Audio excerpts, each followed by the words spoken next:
नमस्कार. आज आपण हा बदामाचा शिरा बघणार आहे. हा आमच्याकडे नवजात बाळांच्या आयांना देतात, पण हा सगळ्यांसाठी खाल्लेला खूप चांगला, पौष्टिक असतो. आणि आमच्याकडे म्हणजे महाराष्ट्रात रेग्युलर हा बाळंतिणींना देतात पहिल्या 6व्या महिन्यात. त्यांचा पहाटे उठून त्यांना हा खाऊ घालून परत झोपवतात, म्हणजे मग तो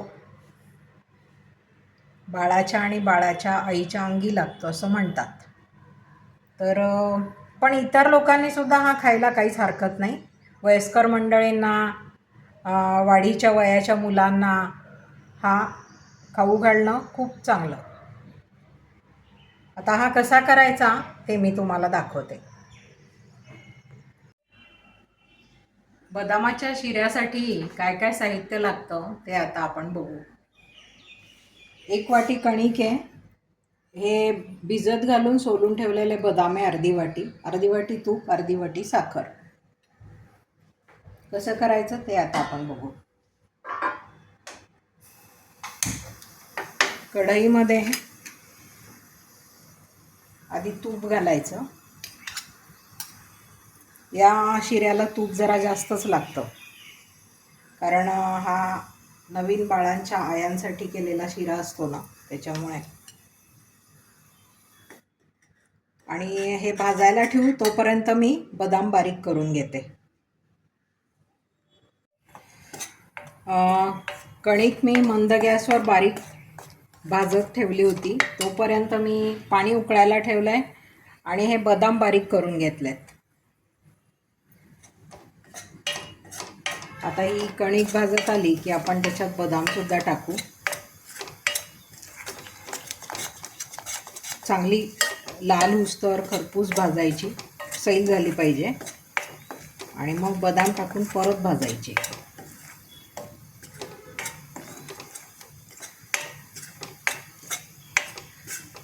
बाळंतिणींना हा शिरा पहाटे उठून खाऊ घालून परत झोपायला लावतात, म्हणजे तो अंगी लागतो असं म्हणतात.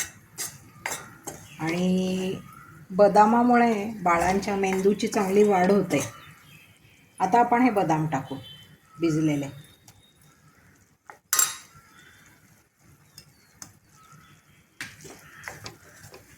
म्हणून 6व्या महिन्याच्या आत हा शिरा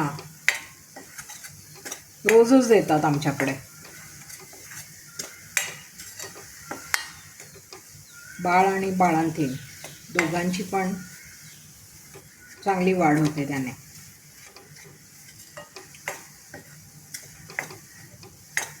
आयांची झीज भरून निघते आणि बाळांचा मेंदूची वाढ होते. म्हणून आमच्याकडे हा शिरा रेग्युलर देण्याची पद्धत आहे.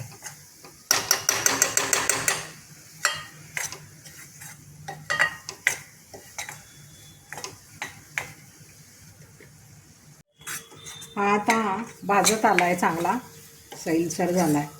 बदाम टाकून पण आपण परत भाजला आहे. हे बघा, याच्या भाजण्यावर जरा जास्त मेहनत घ्यावी लागते, कारण तो आपल्याला बाळांच्या आयांना द्यायचा असतो ना, म्हणून. असा तो छान भाजला गेला की मग याच्यात हे उकळतं पाणी आपण टाकू. पाणी पण उकळलं आहे, थोडं थोडं करत टाकू.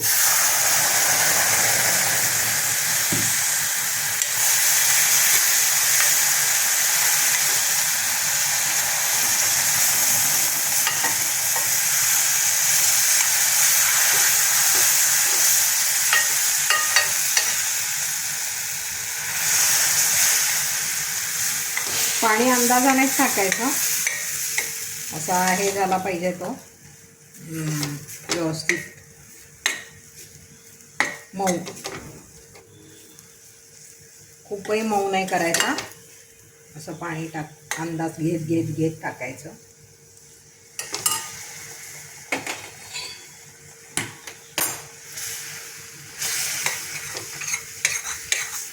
आता हे पाणी थोडंसं जिरलं की आपण साखर टाकू आणि त्याला चांगली दणदणीत वाफ येऊ देऊ. म्हणजे आपला बदामाचा शिरा तयार.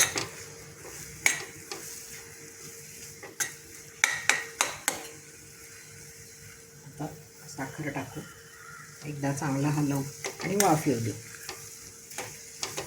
याच्यात वेलदोडे, जायफळ काही घालायची गरज नसते.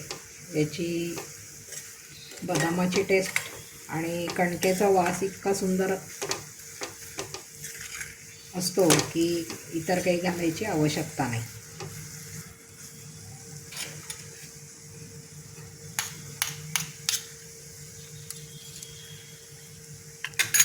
आता याला आपण झाकण लावून एक थोडीशी वाफ येऊ देऊ.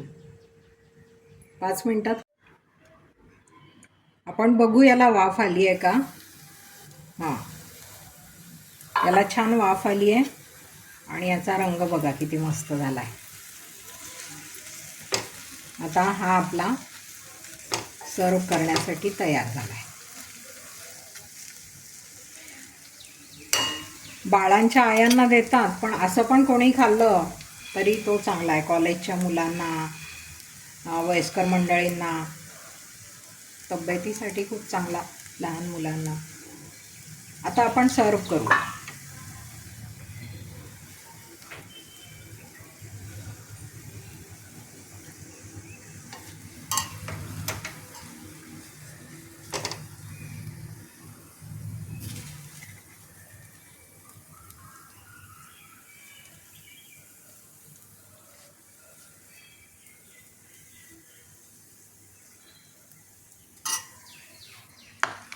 याच्यावर हे वाटीत राहिलेलं थोडंसं तूप टाकू.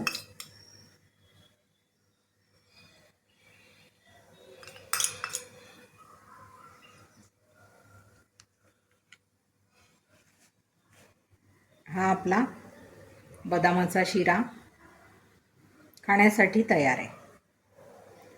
तुम्ही अवश्य करून बघा, तुम्हाला नक्की आवडेल. सगळ्यांसाठी तो आरोग्यासाठी खूप चांगला आहे. आणि आवडलं तर तेच नेहमीचं लाईक करा, शेअर करा, सबस्क्राईब करा. धन्यवाद.